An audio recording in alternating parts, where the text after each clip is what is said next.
그리고 또 하나 이제 또 다른 이야기를 좀 살펴볼 텐데요. 탄핵 찬성을 한 국민의힘 그 김상욱 의원에 대한 이야기가 계속 거론되고 있지 않습니까? 아무래도 좀 세간의 관심이 있는데 취재들을 다 각자 해보셨겠지만 일단 김상욱 의원이 뭐 제가 또 들었던 취재 루트를 통해서는 열심히 좀 관을 보고 있다라는 이야기가 슬쩍 들려오고 있는 상황이라서, 왜냐하면 그 한동훈 후보에 대한 지원은 아직 멈추지 않고 있는 상황에서 예, 뭐 입당을 할지에 말지에 대한 부분까지도 크게 열어놓고는 있다.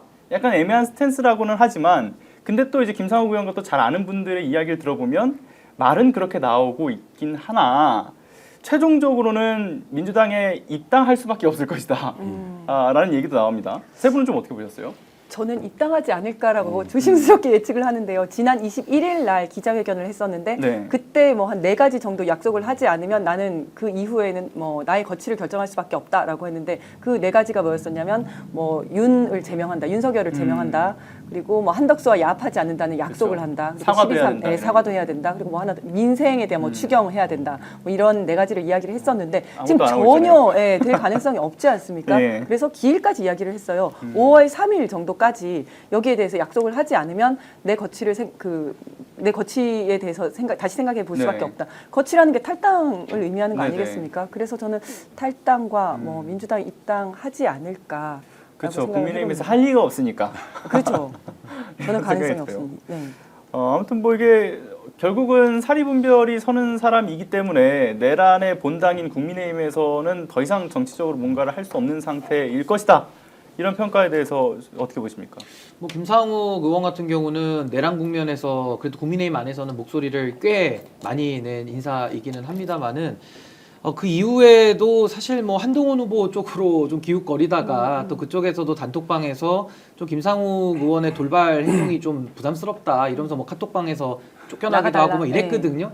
그러니까 이걸 이제 국민들께서 보시는 이미지로는 그래도 상식적인 사람, 뭐 목소리를 용기 있게 내는 사람 이렇게 볼 수도 있겠습니다만은 내부에서, 그러니까 정치인들끼리 이렇게 내부에서 본다 그러면은 함께 이렇게 정치를 하기에 이렇게 좋은지 나쁜지 이건 좀 평가가 갈리는 것 같아서 이번에 민주당이 저는 압승을 거둘 기회이기도 하고 또 거둬야 된다고 저는 생각을 하는데, 그런 상황에서는 오히려 어떤 특정 인사들을 영입해가지고 어떤 뭐 정치적인 효과를 내는 것보다는 저는 조금 더 이런 시간에 그 AI 정책에 대해서 조금 더 국민들에게 더 잘 설명하고 조금 더 그 원래 취지, 그때 당시 뭐 K-엔비디아 이야기까지 이재명 후보가 했을 때 굉장히 많은 분들이 공감을 했거든요. 근데 그때 당시에도 뭐 국민의힘에서 뭐 공산당식이다, 뭐 나눠주기만 한다 이런 식으로 프레임질을 많이 해놨기 때문에 저는 오히려 보수의 정체성을 정말 민주당이 전체적으로 원한다면은 김상욱 의원 한 명 데리고 오는 거 가지고는 저는 크게 영향은 없고, 오히려 보수 유권자들이 원하는 정책적 방향, 전 이 부분을 좀 더 설명하고 호소하는 것이 훨씬 더 큰 효과를 낼 수 있지 않을까 생각이 듭니다. 그런데 이런 말씀을 해주시는 와중에 채팅창에 이런 게 나왔어요. 신인규 변호사님을 민주당으로. 아니 근데 제가 제일 궁금한 분 중에 한 분이세요. 영입 제안 받으셨죠?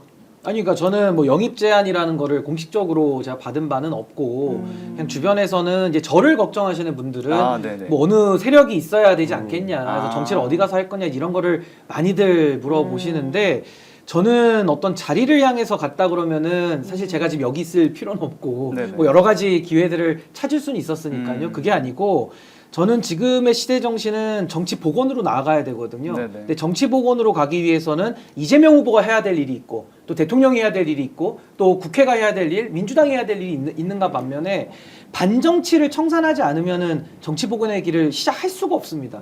그래서 저는 반정치 청산에 제가 관심이 많기 때문에 반정치 청산을 위해서 어느 정당에 들어가는 것이 도움이 되면 저는 뭐 당장 오늘이라도 갈 수 있는 마음이 있습니다만은, 반정치 청산을 위해서는 제가 지금처럼 좀 외롭긴 하더라도 혼자서 활동하는 것이 더 효과적이겠다 그런 생각이 들어서 저는 반정치 청산에 열을 더 올릴 생각입니다. 앞으로의 행보도 기대하겠습니다. 이러다가 또 이재명 대표가 강조하는 어떤 정책에 대해서 반정치 청장은 또 맞물리게 되면 또 합류하게 되실 수 있는 거니까. 청산 특위가 만들어질 수가 있잖아요. 근데 뭐 지금 청산할 게 많아요. 내란 청산도 해야 되고 그쵸. 이 반정치라는 거는 검찰 정치와 언론 정치를 활용해서 특정 정치인들이 그 반정치 행태를 많이 보이거든요. 뭐또 언론사가 합세하기도 하고. 그러니까 이거는 뭐 하루 이틀에 될 일은 아닌데 네. 그래도 반정치 청산이라는 것이 얼마나 중요한지를 국민들께 알리기 위해서는 지금 제가 해야 될 일이 좀 따로 있는 거 아닌가. 그런 생각이 그래도 듭니다. 신은규 변호사님 좀 조심하셔야 될 것 같습니다. 주변에 그 품에 입당서를 지금 품고 계신 분들 많아요. 어떻게 언제든 드리려고. 많은 분들과 뭐 교류하는 건 좋아하기 때문에 사실 민주당 이야기는 많이 입장에서는 나누고 굉장히 탐나는 인재입니다. 정말. 아유 네. 아닙니다, 아닙니다. 오늘 방송 어떠셨습니까? 마음에 들었다면 구독, 좋아요로 스픽스를 응원해 주십시오. 여러분들의 구독, 좋아요는 가장 큰 힘이 됩니다. 스픽스 구독, 좋아요.